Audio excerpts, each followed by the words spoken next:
doutor Lotufo, boa noite, doutor Lotufo, João Paulo Becker Lotufo, uma sumidade, pediatra, pneumologista, ele que é doutor em pediatria pela USP e coordena um programa de extrema competência no HU da USP, que é um trabalho contra o tabagismo. A gente vai falar com uma coisa muito importante hoje. Doutor, eu acredito, você vai concordar comigo, que nós, aqui no Brasil, nós temos um programa, eu já falei aqui umas 2 ou 3 vezes, dos mais importantes e mais competentes do mundo. Tá? E a gente tem estatística para dizer isso, para confirmar e para comprovar, para ratificar isso. Em 1987, quando eu comecei a trabalhar com tabagismo, existia 34% da população adulta brasileira fumava. Hoje, a pesquisa digital fala em 9,2%, 9,3%.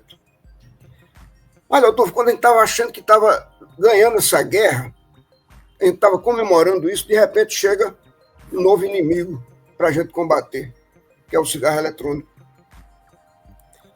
Pesquisa recente também de Vigitel fala que 16,3% dos brasileiros de 13 a 17 anos de idade já experimentaram o cigarro eletrônico.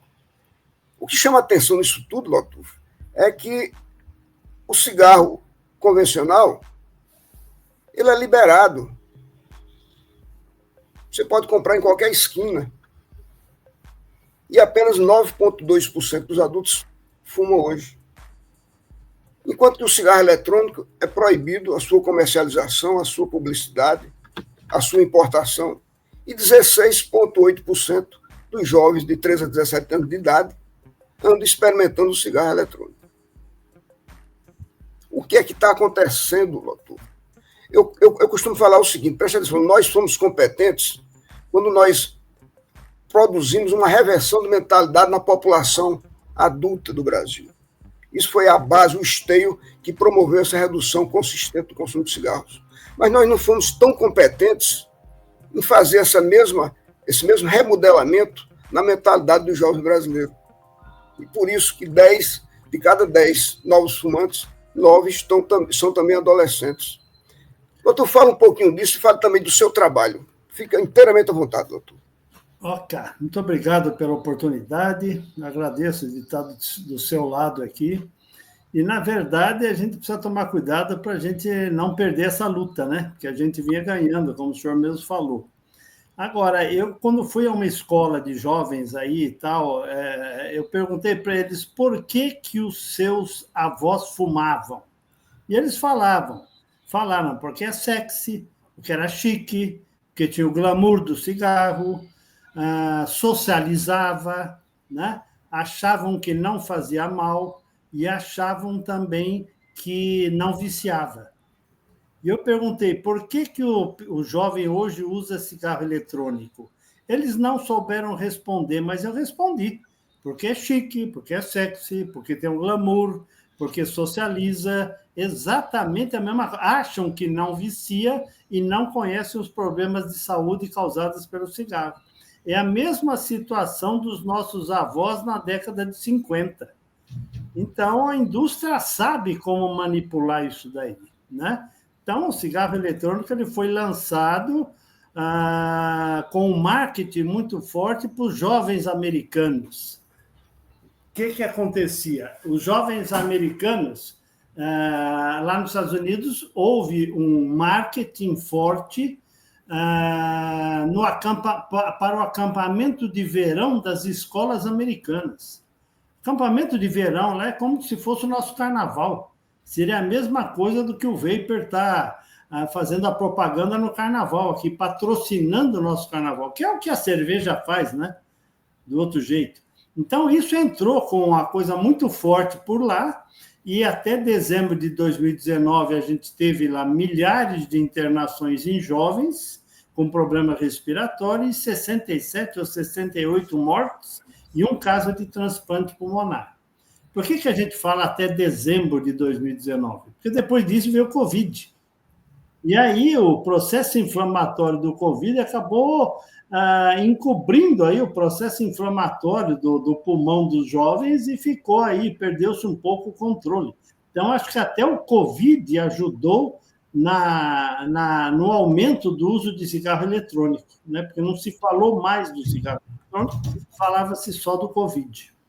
Então, esse é um grande problema. E a minha luta desde 2020 aqui no Hospital Universitário é montar um ambulatório antitabágico. Eu comecei tratando os pais fumantes das minhas crianças asmáticas, depois virou um ambulatório para o funcionário USP, porque a USP tinha interesse e patrocinava, pagava o tratamento, os medicamentos, porque ainda não tinha medicamento fornecido pelo Ministério, e hoje é um ambulatório para todo mundo que quiser parar de fumar. Ele é um ambulatório aberto e a gente vem batalhando nisso bastante. Eu, como pediatra, fazendo aí o pessoal parar de fumar. Agora, quando me perguntam congresso de adulto, me dão lá tratamento do adolescente. Eu sempre falei isso, olha, não precisa se preocupar com o tratamento do adolescente, porque ele não vem parar de fumar. A idade do pessoal vir parar de fumar é 40 a 60 anos. Então, agora eu estou começando a receber no consultório, e eventualmente aqui no ambulatório, pais preocupados com os filhos adolescentes, pois já perceberam que eles estão dependentes do cigarro eletrônico, já que o cigarro eletrônico tem mais nicotina do que o cigarro normal. Então, vicia mais rápido. Então, adolescentes que não conseguem ficar numa sala de aula sem sair para dar uma tragada, isso é absurdo, né? Então, a dependência da nicotina é muito forte. E agora a gente começa a receber aí jovens dependentes que estão querendo sair dessa vida de dependência de nicotina, que é o que a gente fala. Lotufo, dá uma olhadinha nessa estatística aí, Lotufo. Estudo Jornal Folha de São Paulo, Rede de Atenção Profissional do SUS. Põe a anterior, essa daí. Ó. Pela primeira vez, isso foi de 2013 a 2023. Pela primeira vez na história, os registros de ansiedade em crianças e adolescentes superam os de adultos. Para que o público leigo que está nos ouvindo nesse momento, nos vendo e nos ouvindo, a gente precisa dizer que a nicotina é uma droga absolutamente ansiolítica. Quer dizer, essa estatística se encaixa muito bem nesse momento que a gente está vivendo. Os nossos jovens estão sendo atraídos, além do que você já falou, pelo charme, pela elegância, mas também por isso aí. Casa muito bem essas duas coisas. Fala um pouquinho sobre isso, Lotufo, sua experiência sobre isso. O meu irmão, que é psiquiatra, ele diz muito isso, quer dizer, o Covid também foi responsável pelo aumento de ansiedade entre os jovens. Então, houve uma mudança geral nisso. Hoje mesmo, aqui no ambulatório pediátrico, aqui, uma pessoa estava comentando aí, o seu irmão de 11 anos, a situação de ansiedade, depressão e conflitos que um garoto de 11 anos estava sofrendo. E o grande e o cigarro, todo mundo sabe que acalma. Inclusive, o pessoal que para de fumar, a grande maioria volta a fumar num momento de problemas emocionais. Exatamente. Né? Isso é verdade. Então, esse é um grande problema. Agora, o que acontece na pediatria é que a gente não tem estrutura no atendimento governamental, no SUS, para indicar um tratamento e um acompanhamento adequado desses adolescentes ou dessas crianças com problemas emocionais. Geralmente, a família tem problemas emocionais, né? E eu gosto muito de uma psicóloga de família orientar porque se a mãe é ansiosa, se a mãe é depressiva, a criança vai sofrer a mesma coisa, né? Ela vai viver num ambiente depressivo, de ansiedade, etc. Eu brinco muito assim, por exemplo, que a criança com chupeta, por exemplo, é mais fácil tirar a chupeta da criança do que da mãe da criança. Então, reflete exatamente o ambiente familiar. E o ambiente familiar hoje é problemático, e a gente sabe que a droga se inicia dentro de casa. E esse poder do tabagismo de acalmar acaba sendo terapêutico, né? Quem tem esse tipo de problema recorre ao cigarro para se acalmar. Você tem um problema, você fuma, né? Como se fosse resolver o problema. Só que aí a gente tem os problemas de saúde, os problemas de dependência, e assim vai. Então, isso está atingindo as nossas crianças e nós estamos aqui uma dificuldade muito grande de orientar um acompanhamento. O CAPS infantil, por exemplo, não dá conta desse tipo de problema. Então, na rede nossa aqui, é complicado para onde encaminhar essas crianças. Então, nós estamos sofrendo bastante nesse sentido. Mas eu acho que o pediatra também tem uma função aí de trabalhar com a família. Eu digo sempre que antes de eu ser pneumologista pediátrico, eu sou pediatra e antes de ser pediatra, eu sou médico de família. Porque a família está presente no meu consultório, entendeu? No meu ambulatório, é a família que vem. E, na verdade, por exemplo, tratar os pais fumantes é fundamental. Porque tem uma estatística aí que diz o seguinte, publicada em 2018, se os pais fumam, 50% de chance dos filhos partirem para as drogas.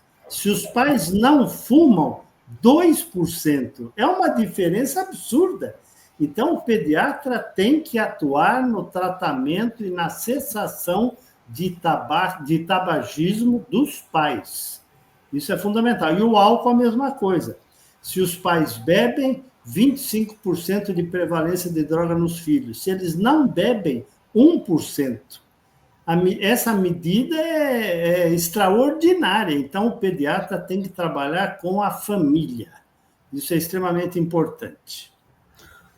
Ô, Lotufo, me diga uma coisa. Você falou aí em as pessoas recaírem por causa das ansiedades. A gente sabe que a memória química da nicotina são 3 meses, né? Mas eu atendo muitos pacientes. Eu estou aposentado hoje, eu atendia muito na rede pública. Eu era médico de um programa de cessação de tabagismo do SUS, né? Mas atendo também muito no consultório. E chegam muito fumantes meus, que passaram por mim e por outros colegas, ou passaram no SUS, que chegam dizendo que recaíram depois de 3 meses. Aí, assim, existe aquela dependência psicossocial que está exatamente nesse contexto do pós 3 meses da memória da nicotina. Doutor, me diga, na tua experiência, eu acho que o importante nesse sentido, na prevenção do tabagismo na infância e adolescência, tem tudo a ver com a conscientização dos pais e dos adolescentes. Você tem um trabalho muito importante nesse sentido, doutor. É o doutor Bartô.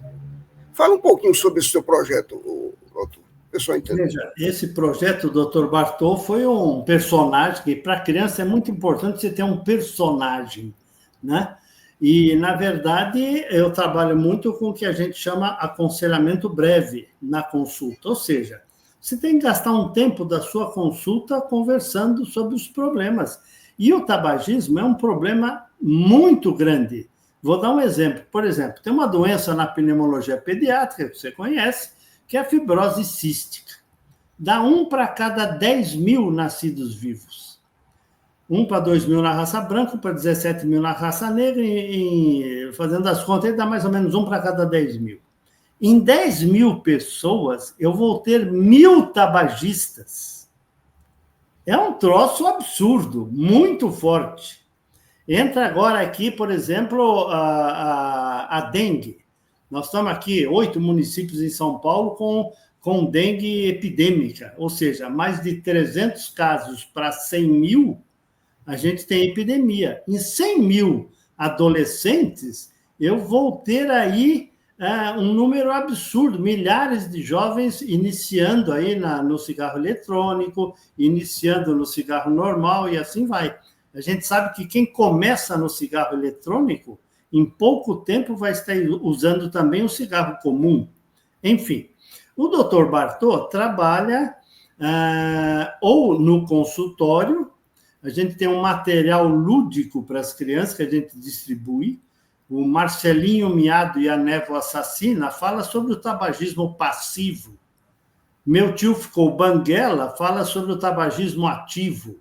E depois, para adolescente, a gente tem um livreto do cigarro eletrônico, tem um livreto do narguilé, que é outra porcaria que está muito em voga aí também, e a gente distribui esse material.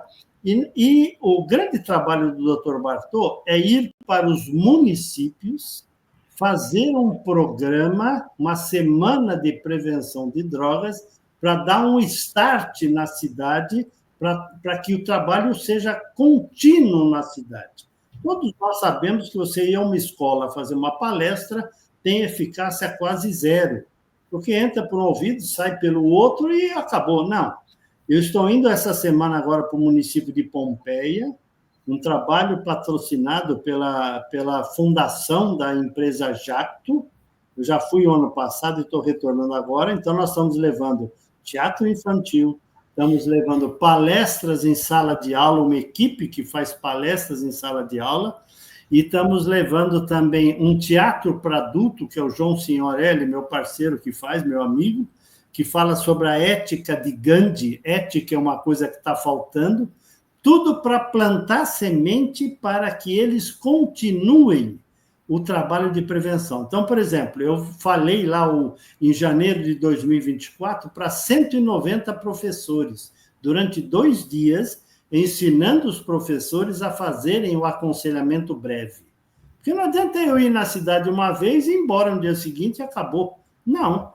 Eles vão continuar o aconselhamento breve no site do Dr. Bartô, que é drbartô.com.br, tem todo o material que a gente utiliza na prática para difundir essas ideias, e tem lá também 50 ou 60 vídeos já sobre tabagismo, com depoimentos e algumas coisas cômicas, outras sérias, que é um trabalho para que o professor possa fazer isto semanalmente em sala de aula.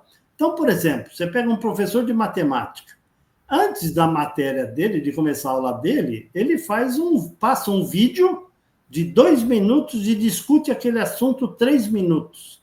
Toda sexta-feira. Ele faz um aconselhamento breve toda sexta-feira durante o ano inteiro. Deu para entender? Então, é muito mais eficaz esse tipo de trabalho do que eu ir à escola fazer uma palestra. Geralmente, na escola pública, onde juntam 600 alunos no anfiteatro, o microfone não funciona, o projetor também não, e a gente sofre ali para transmitir alguma coisa. Não, é um programa de plantar a semente no município. Erechim, Rio Grande do Sul, existe a universidade privada lá, onde uma colega fisioterapeuta me levou para lá, fizemos um piloto, e ela trabalha, plantamos a semente e ela continua o projeto até hoje. Já são 5 ou 6 anos que ela está fazendo o projeto no local. E a gente planta a semente e deixa o barco correr. Então, na verdade, eu preciso achar uma pessoa em cada escola para que elas façam o aconselhamento breve do Dr. Bartô, no caso, que é o nosso personagem. Então, esse aqui é o material. Ó. Esse aqui, por exemplo, é o Marcelinho Miado e a Névoa Assassina. Esse aqui é o Sumiço do Vovô, que é sobre o álcool. E assim vai. E nós temos aqui o... Mostra o primeiro novamente. O primeiro que você viu. Mostra aí. Dá uma ampliadazinha para a gente ver aí, pessoal. Marcelinho Miado e a Névoa Assassina. Aí aparece ao contrário, né? Por causa do... Enfim... Mas isso é sobre tabagismo passivo. É um fato real, onde uma criança chegava todo domingo à noite fazendo inalação no pronto-socorro com a sua bronquite. Porque os pais jogavam cartas, aquele grupo de jogadores, aquele cinzeiro desse tamanho, cheio de bituca, e a criança tabagista passiva acabava inalando aquilo e ia parar no pronto-socorro. Esse é o mais famoso atualmente, que é o cigarro eletrônico. Tá? Ele aparece ao contrário aí, mas ele explica aí bastante coisa sobre o cigarro eletrônico e narguilé. E nós temos um livro também, aproveitando... Me manda esse aí depois, me manda uma imagem disso aqui para mim depois, viu? E esse material para eu reproduzir aqui. Viu? Ok. Tá. Esse aqui é o nosso livro-texto, que o primeiro foi Tabagismo, uma doença pediátrica, que até tem uma homenagem no livro para a pessoa mais antiga lá, que trabalhou com tabagismo, e o que acontece? Depois eu comecei a atender como alcoólico no consultório. Puxa, como alcoólico, não é vomitar no banheiro da festa. Como alcoólico. E depois eu comecei a atender surto psicótico por uso de maconha. Eu sou pediatra. Gosto de bronquite, asma, diarreia, vômito, mas não de surto psicótico. Então, o segundo livro chamou-se Álcool, Tabaco e Maconha são drogas pediátricas. E esse último é álcool, tabaco, maconha e cigarros eletrônicos são drogas pediátricas, né? Porque o cigarro eletrônico chegou. E nós já estamos defasados, porque já estamos bolando o próximo, que é álcool, tabaco, maconha, cigarro eletrônico e celular são drogas pediátricas, né? Então, essa lei de retirar o telefone das escolas foi brilhante, fundamental, que nem foi a lei de não se fumar em ambiente fechado, né? Que, aliás, foi um pediatra do Sul, aí, do Rio Grande do Sul, que fez o discurso lá na Assembleia, no Congresso Nacional, quando se aprovou essa lei, foi um discurso emocionante, etc. Enfim, como é que a gente consegue tirar o celular de dentro da escola e a gente não consegue tirar o vapor de uma banca de jornal? Isso é absurdo, quer dizer, não tem vontade política de atuar em relação à prevenção de droga. Tem que dificultar o acesso da juventude, né? Uma coisa simples. Então, hoje, ninguém vai discutir o celular na escola, mas o camarada compra o vapor, compra o cigarro eletrônico em qualquer lugar, apesar de ser proibido desde 2009 a produção, importação, etc., no país. Mas você não pode vender. Mas o que acontece? 31 de maio agora nós vamos ter alguma notícia nos jornais da Polícia Federal indo lá e apreendendo material na banca de jornal. Mas é só nesses dias. Depois nada acontece. Não há uma vontade política de regulamentar mesmo o uso desse tipo de coisa, como não há uma vontade política de regulamentar o álcool. Então, a gente fica patinando nessa história, né? O tabaco nós conseguimos evoluir bastante, mas o cigarro eletrônico nós temos que abrir os olhos, porque a coisa está feia aí para o nosso lado, né? Tu tem um trabalho aí, eu até escrevi alguma coisa, um artigo sobre isso. Eu tenho escrito a origem desse trabalho, mas que fala da nicotina, né, estimulando muito os jovens a aderirem, a serem abraçados pela cannabis e pelo álcool em excesso. Né?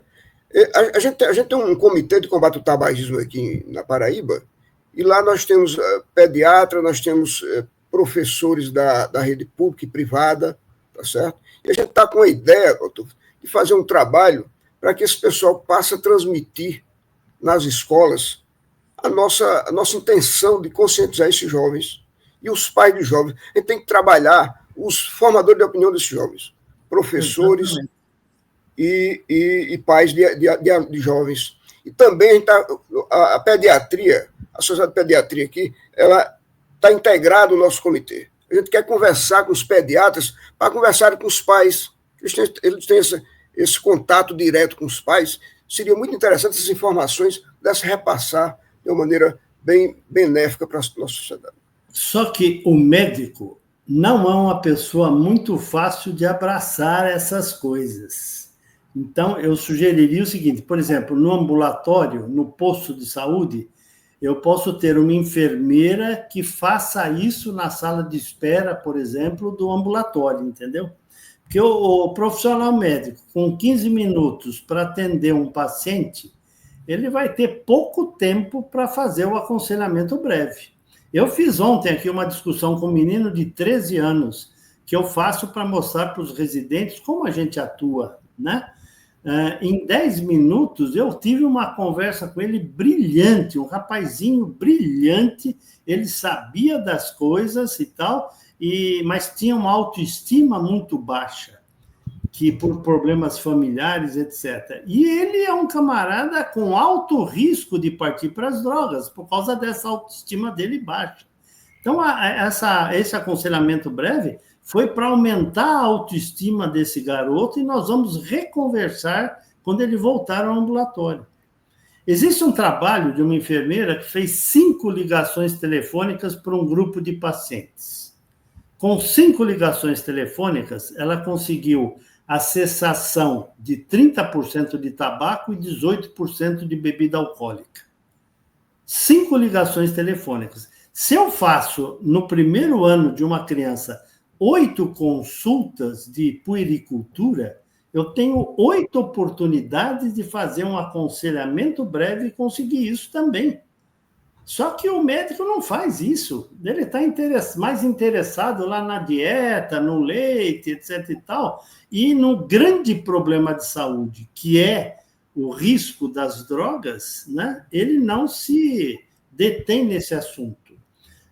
Me pergunta assim, com que idade eu devo começar a trabalhar a prevenção de drogas? E eu falo, é intraútero, porque a gestante, ela diminui o consumo de cigarro ou cessa o tabagismo durante a gestação.